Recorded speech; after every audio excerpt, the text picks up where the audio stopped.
Bây giờ Nguyên thực hiện cho cô Thảo bài tập nối hình giống nhau. Nguyên nhìn này, hình gì đây? Hình vuông. Hình gì? Đây hình gì? Hình. Đúng rồi, đây hình gì? Rồi, bây giờ Nguyên sẽ nối hình giống nhau cho cô nào. Con nối đi.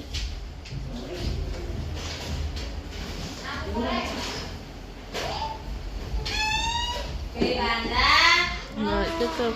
Rồi, tiếp tục nào.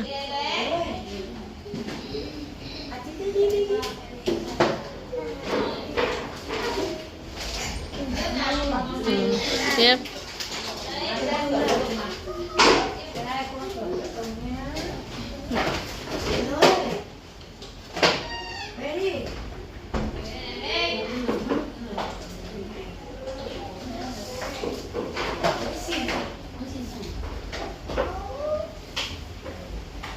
Tiếp, còn hình nữa.